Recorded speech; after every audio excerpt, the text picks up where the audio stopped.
Vous êtes-vous déjà demandé comment cette incroyable invention est née? Rejoignez-moi dans un voyage à travers l'histoire fascinante du vélo, de ses humbles débuts à l'ère moderne. L'histoire du vélo commence en 1817 avec l'inventeur allemand Karl Dray, qui crée la Draisina, une machine à deux roues qui se déplace en poussant avec les pieds. Bien qu'il n'ait pas de pédale, cette conception révolutionnaire a jeté les bases des innovations futures. Dray a utilisé son invention pour parcourir de longues distances et sa popularité a commencé à croître rapidement. 10 ans plus tard, en 1860, les Français Pierre Michaud et son fils Ernest ajoutent des pédales à la draisine, créant ainsi le premier vélo à pédales. Ce modèle, connu sous le nom de vélocipède, avait des roues en fer et était assez lourd, ce qui le rendait difficile à manipuler. Cependant, il s'agissait d'une avancée majeure dans l'évolution du transport personnel. Les années 1870 voient l'arrivée du célèbre vélo de haute qualité, également connu sous le nom de penny farthing. Cette conception comportait une roue avant beaucoup plus grande que l'arrière, permettant des vitesses plus élevées. Bien qu'excitant, le grand vélo était dangereux, les coureurs tombaient souvent en avant, ce qui faisait que ce modèle était considéré comme dangereux. En 1885, le Britannique John Kemp Starley présente le Rover, le premier modèle de vélo moderne doté de deux roues de même taille, une conception qui offre une plus grande stabilité et sécurité. Il comprenait également un système de chaîne qui facilitait le pédalage. Cette conception est devenue le précurseur des vélos que nous connaissons aujourd'hui.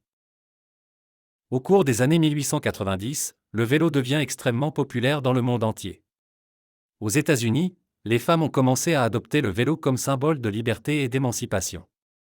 Le mouvement pour le droit de vote a utilisé le vélo comme moyen de transport pour ses activités, ce qui a contribué à changer la perception des femmes dans la société. Au fur et à mesure que le XXe siècle avançait, le vélo continuait d'évoluer. Des changements tels que le changement de vitesse et les freins à main ont été introduits.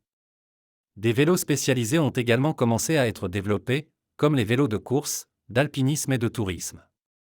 Pendant les Premières et Secondes Guerres mondiales, les vélos étaient largement utilisés pour transporter des troupes et du matériel, prouvant ainsi leur utilité en temps de crise.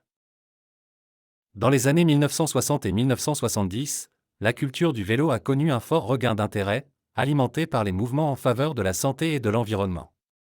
Des compétitions et événements cyclistes à grande échelle ont commencé à être organisés et le vélo est devenu un symbole de mode de vie sain et durable. Aujourd'hui, le vélo a été adopté par des millions de personnes dans le monde, non seulement comme moyen de transport, mais aussi comme forme d'exercice et de loisir.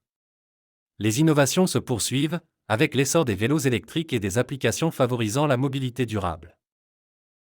Aujourd'hui, le vélo a été adopté par des millions de personnes dans le monde, non seulement comme moyen de transport, mais aussi comme forme d'exercice et de loisir. Les innovations se poursuivent, avec l'essor des vélos électriques et des applications favorisant la mobilité durable. De la Draisina de Karl Dray aux vélos électriques modernes, l'histoire du vélo témoigne de la créativité humaine et de l'évolution des transports. En choisissant de faire du vélo, nous améliorons non seulement notre santé, mais nous contribuons également à un avenir plus durable. Alors la prochaine fois que vous roulerez à vélo, n'oubliez pas que vous participez à une histoire riche et fascinante qui se déroule depuis plus de 200 ans. Pédalons vers l'avenir.